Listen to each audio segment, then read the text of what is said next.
YouTube, what's going on? It's Tijon, aka Top Cyberdog, and I'm back with another video for the channel. Now, before we hop into the nitty gritty of the video today, I do want to give an update of what I've been into recently. As you can see, I'm alive and well, but I've been knee deep in a lot of classwork for Ellington Cyber Academy, also known as ECA. Yes, I'm still enrolled, and I just recently wrapped up on my first capstone for the program, and it was a hell of an experience, to say the least.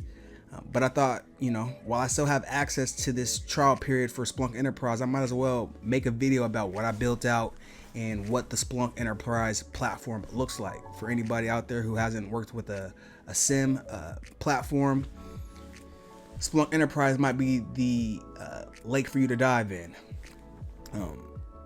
It's definitely something that's highly used in the industry, so I definitely think some people out there would find value in a video like that. So that's something that is on my mind, and I definitely want to get something created before my trial period for Splunk Enterprise ends, but that's later on.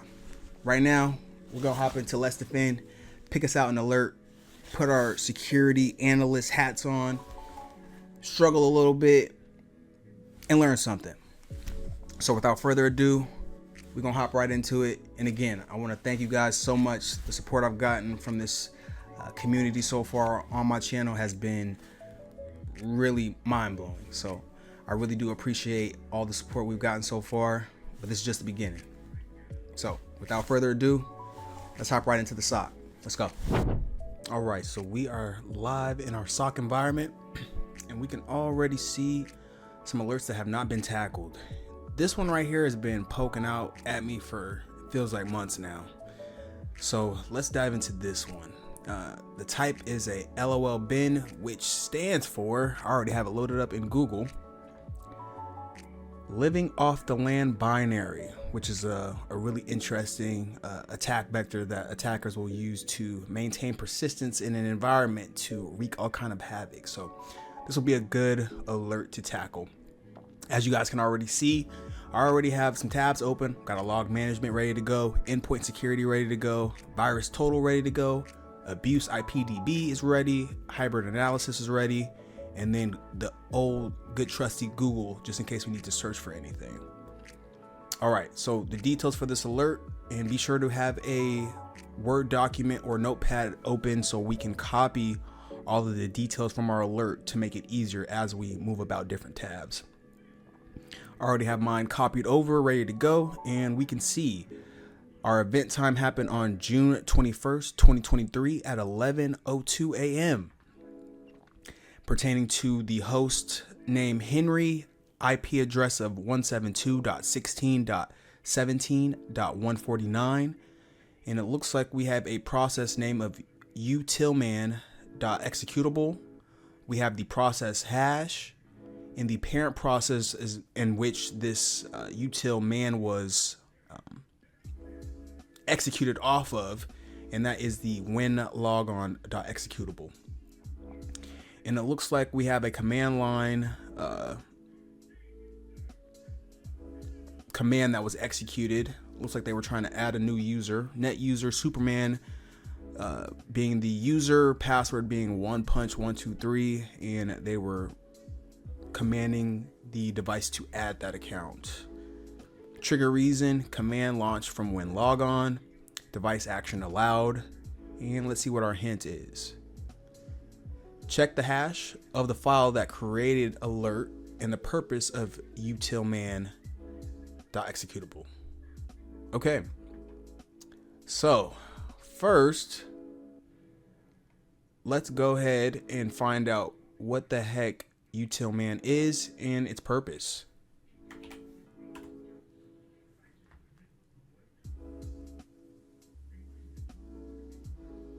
Okay. What is it? All right. It's a utility manager process name for Utilman executable. That's not what I want.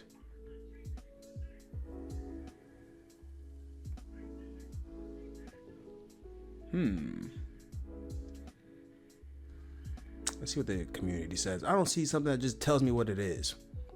I like when I search for something on Google and AI just tells me right away what it is.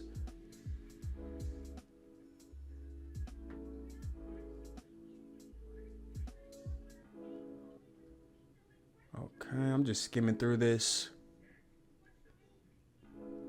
You know what?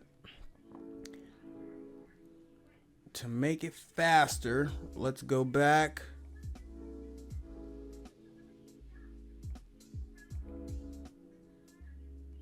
Let's go back to Google, Chat GPT.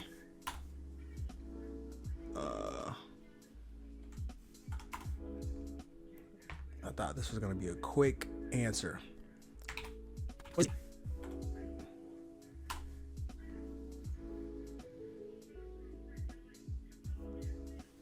All right, we'll let Chat GPT do its thing. And this is something I always like to encourage defenders out there. If you're in need of knowing what something is or what a command does, utilize your resources, AI being one of them. I see nothing wrong with using Chat GPT to find out quickly what something is or what it might be trying to do in the system, just so you have a deeper knowledge base on what is going on. So as we can see right away, Chat GPT has told us it is a legitimate Windows system file known as Utility Manager. It is a part of Windows operating system and is located in the System32 directory.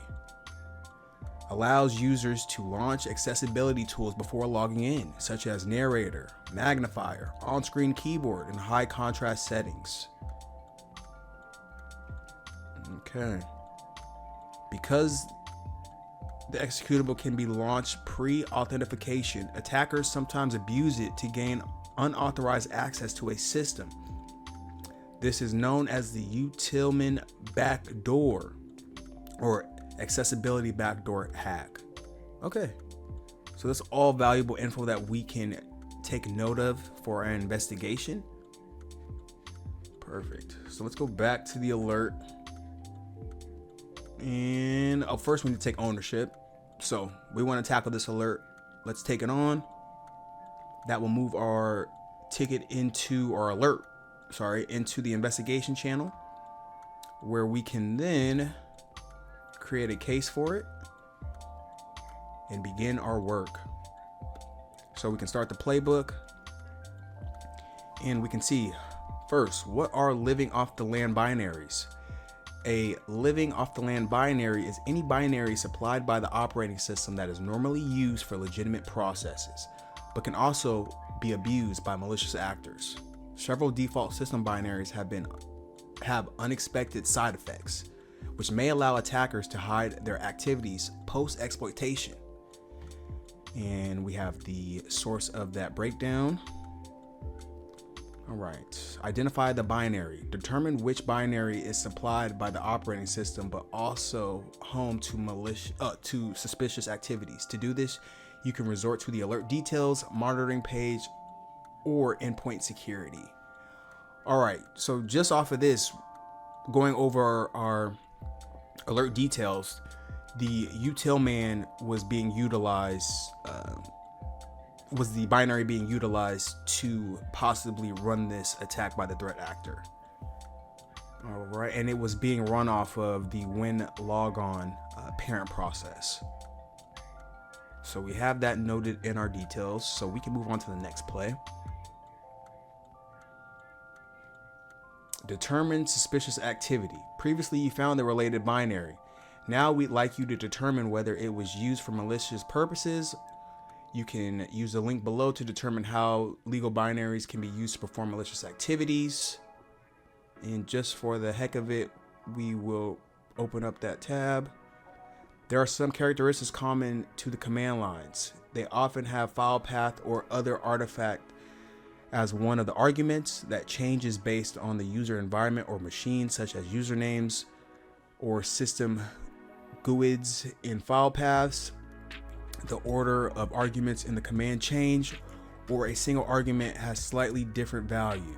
They can randomly generate strings, embedded URLs, or file paths. They can be obfuscated on purpose by attackers.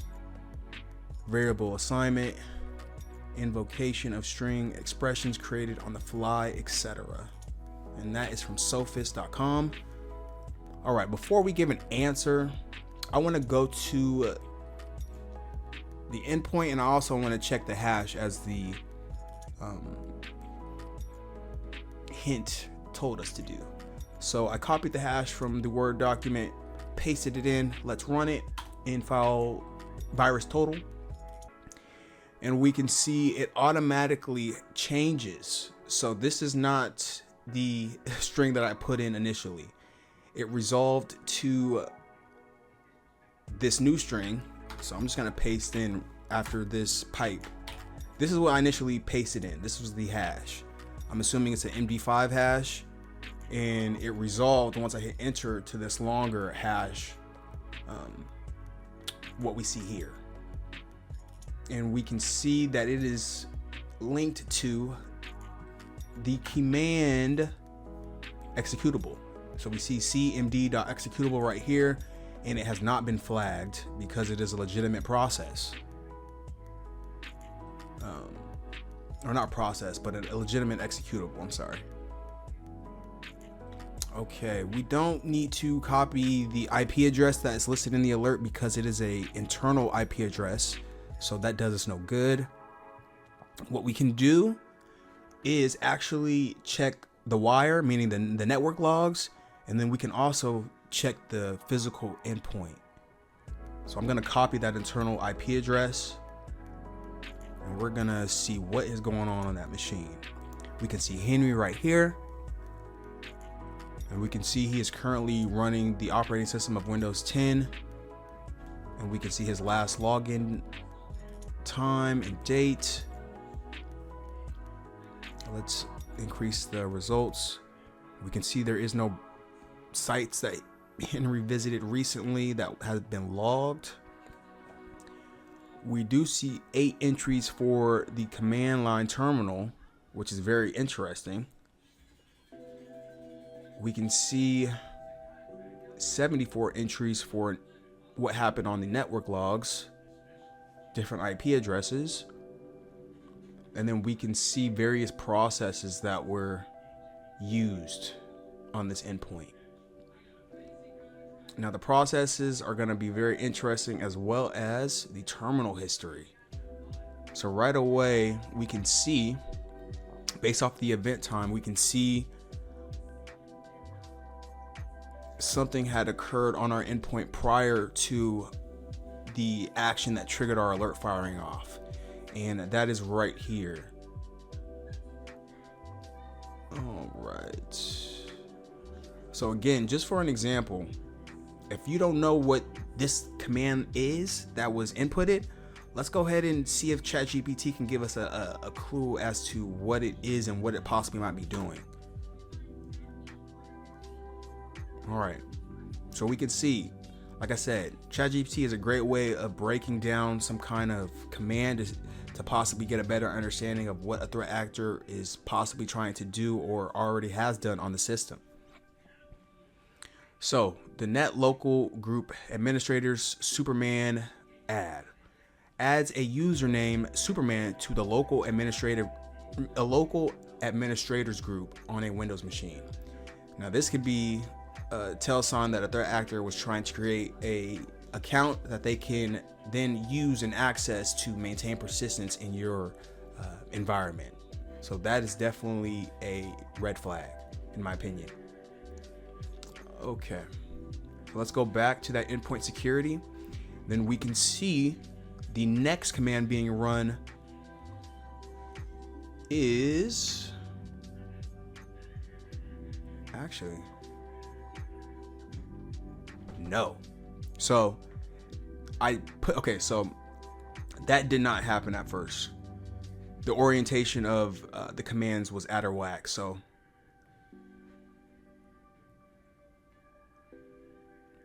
let's see. Yes. Okay, so this was the very last command being run on our endpoint. And it looks like they were trying to add the non-elevated account of Superman, password one punch 123 to the admin group, giving it escalated privileges so they can maintain persistence and do admin related tasks on your device that could be malicious. But as we can see at the very top right here, it appears the threat actor moved to the System32 directory. Then they renamed the official Windows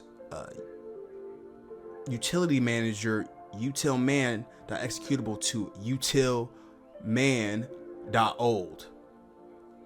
Followed after that, they copied the command executable and the Utilman executable. Then they shut down. I don't know in what context that was, so let's go back to ChatGPT. Okay, puts the Windows machine into hibernate mode immediately. Hibernate. Okay. Let's go back. All this is good info. Essentially, this is all a paper trail of what the threat actor did leading up to our event firing off in our SOC. All right, once they shut it down into hibernate mode, they went with a net user, and then they did a who am I, which is a command to figure out on the command line what account you're currently on that command prompt. And then once they did that, again using the net command, they requested that the account Superman be created, and the password for that Superman account being one punch 123, and they requested or commanded, better yet, that account be added. And then right after that, they commanded that that very same Superman account be added to the local group administrators. All right. And like I said, Henry could have very much done that himself, but that is a tell sign that an attacker has compromised the system and is doing that to maintain persistence. Henry should have no business adding a separate account for his work. If an account needs to be created for a new user, that needs to be done with HR and management, not with a employee. Okay. Now, let's go check the processes and see what we see.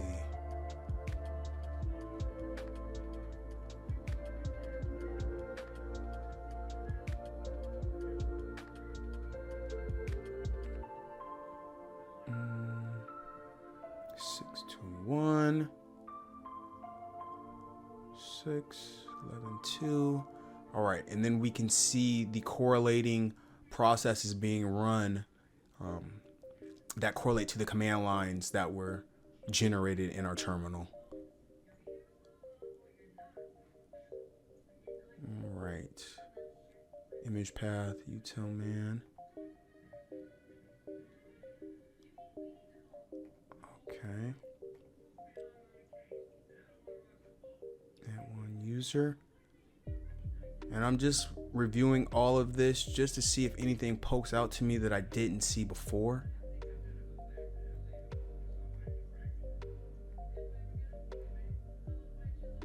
Utilman.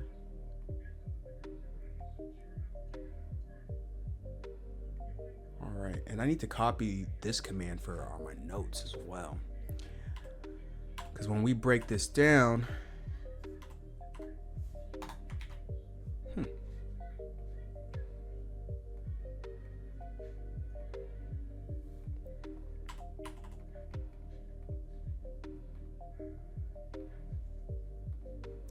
I need to save this first. Okay. To the desktop. Okay, there we go. There we go. All right, thank you for your patience, you guys, but you got to stay organized when we're breaking down these alerts, and a lot of info is being displayed, and we have to keep track of it all. Another reason why that Word document is so handy when doing these alerts, because we need to figure out what everything is doing and at a glance what we have in front of us in totality. Human,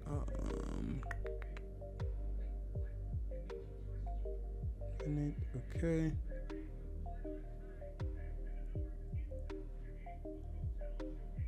Who am I?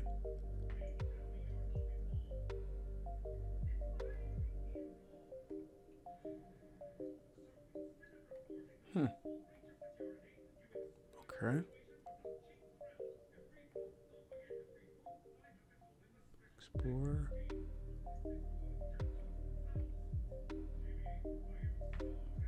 Process user. I'm seeing this, and I'm seeing the Superman.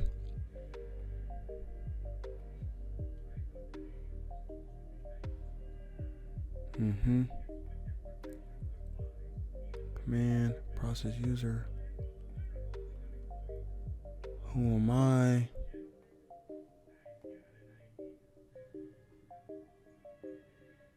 Command line. And this is under Superman, and we can see this command being run.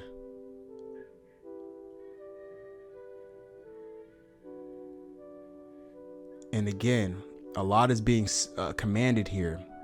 And if we don't know, artificial intelligence can help us.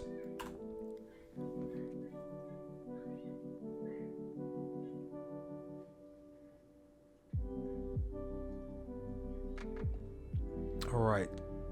So the breakdown, Windows command line interpreter. And this is telling the command executable to run the command and then terminate.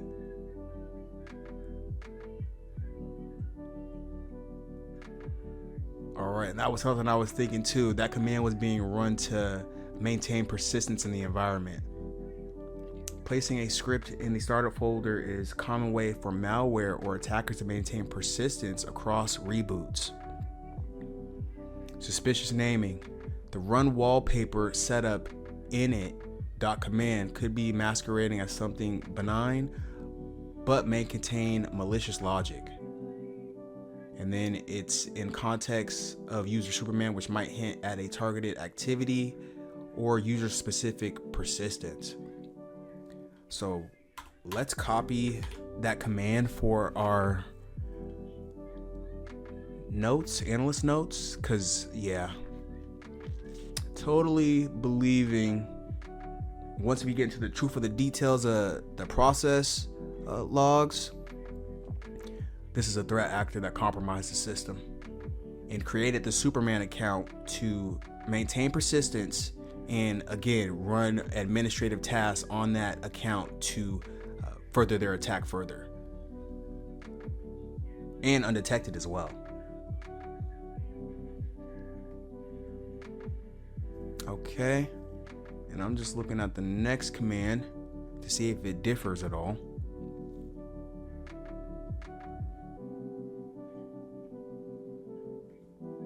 And the last one that we have,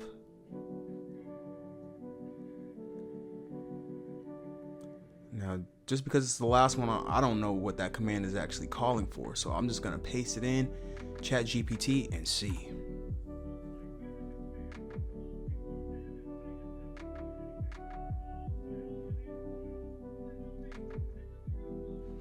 Okay, AppX services. AppX deployment service is a legitimate Windows process used for deploying, updating, and removing store apps.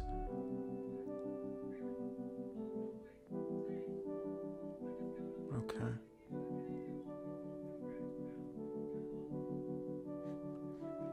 Okay.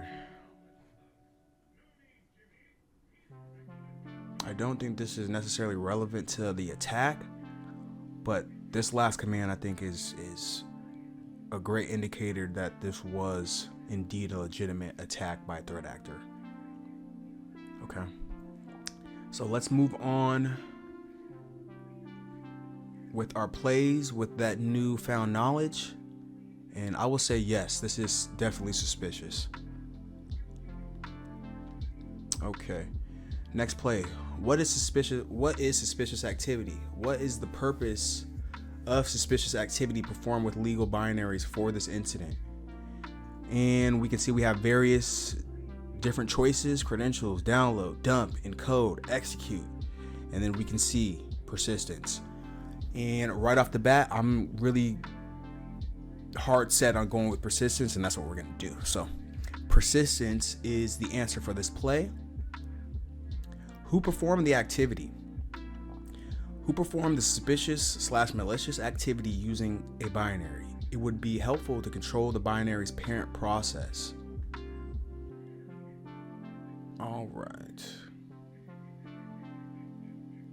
All right, so the parent process was the Winlogon.executable, which is a legitimate process.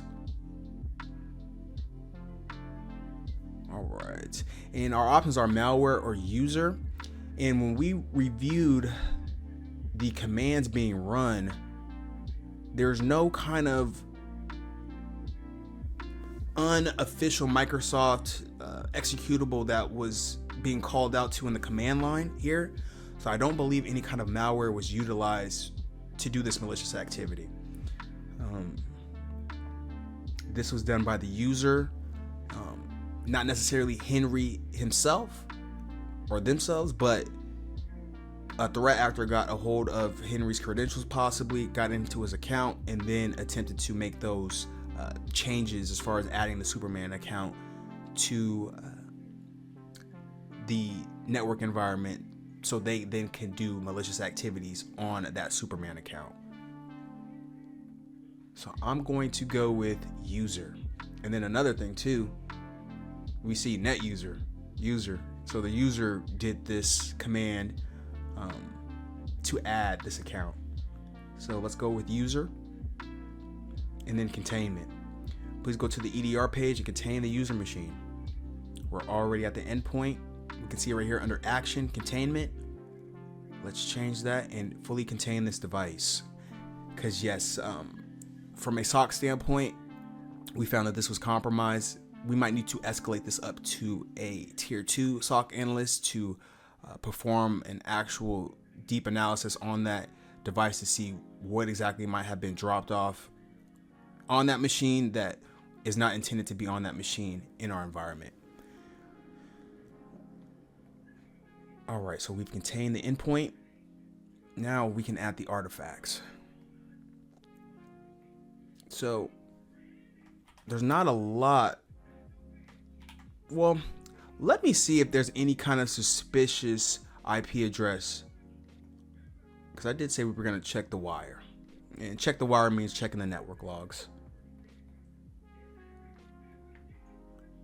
So let's see, source address, let's paste in, and we have 4 events that come back to our internal IP address for Henry.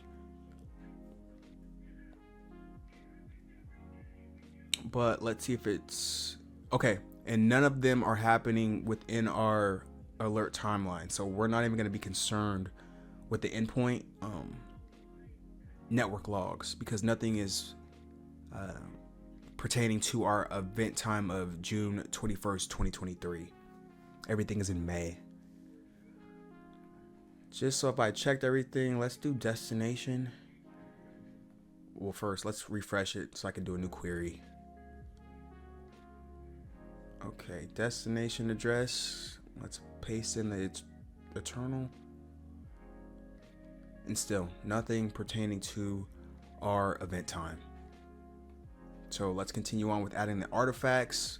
We don't have a outside, we don't have an external IP address that we can include in our artifacts, but our bread and butter is going to be coming from breaking down what happened on the endpoint so far and why we have flagged this as malicious activity. All right, so we've added that.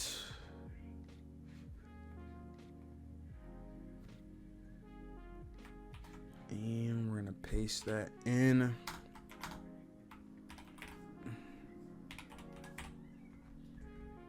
I'm going to hash. And for me, because these are artifacts in my opinion, I'm going to add the commands that we observed on this endpoint.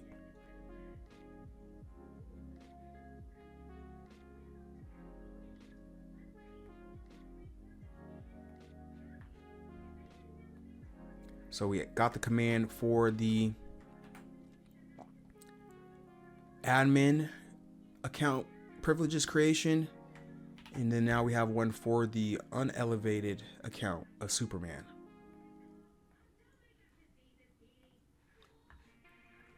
And then I want to include the other command that we found right after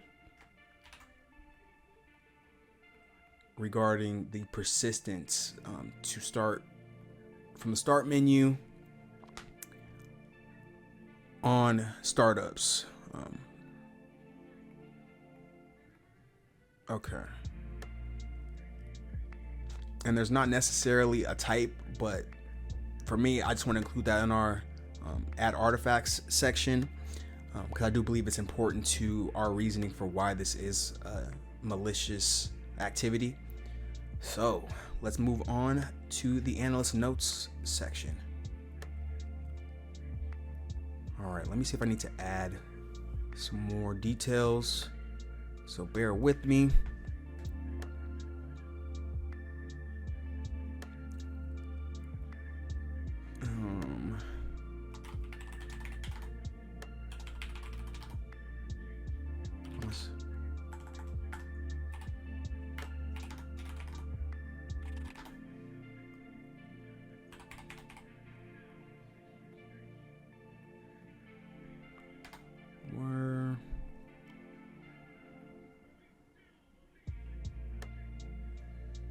All right, let's copy that.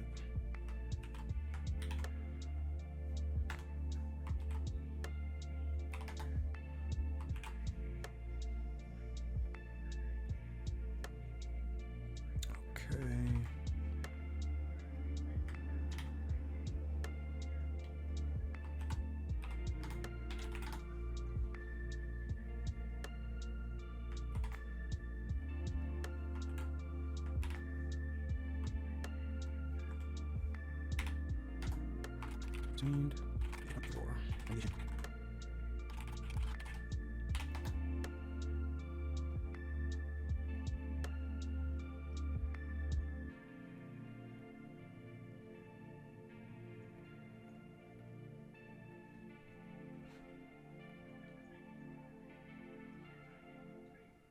Okay.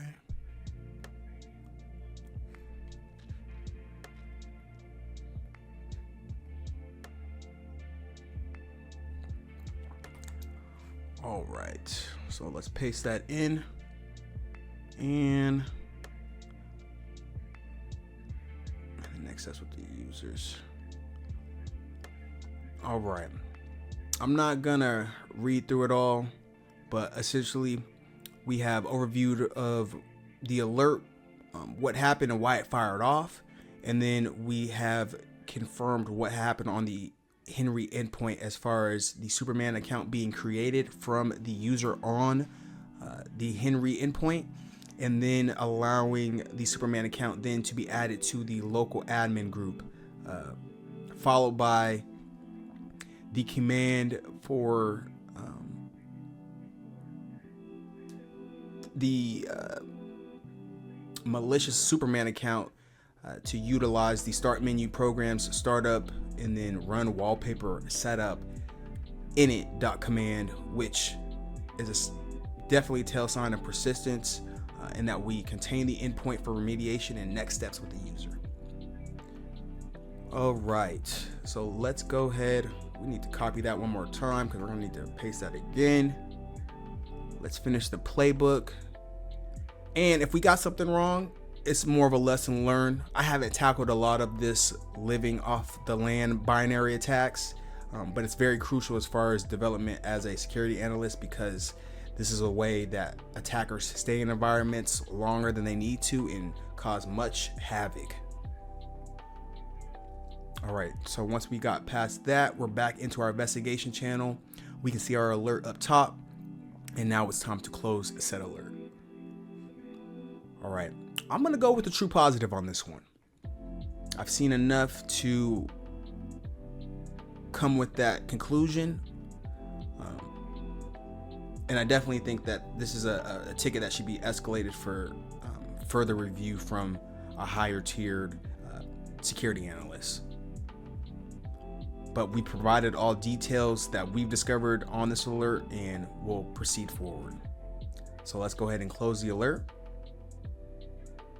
Oh, confetti has dropped, and we are at 211 days concurrent for the lab everyday streak, as I like to call it. We're pushing up to 365 days, and we're taking it one day at a time. So let's go ahead and continue on that. Go right up here, and we can see we knocked it out of the park on this one. Perfect. So I'm definitely going to dive into more of these type of alerts, because I do think it's valuable. Also, something I didn't record is I was going over the incident response tickets that are in LetsDefend, and woof, boy, that was a doozy. Right down here, I took a big L, but it called for me actually remoting into the endpoint itself to confirm those IOCs. And I definitely think as progression in my career, that type of practice will be invaluable, especially as a incident responder. So possible content for future videos, but until then, we're still here knocking out these alerts. I want to thank you guys for sticking with me all the way to the end of this long video. It's much appreciated. And yeah, don't forget to like, comment, subscribe. It's your boy Top Cyberdog. I'll catch you on the next alert. Peace.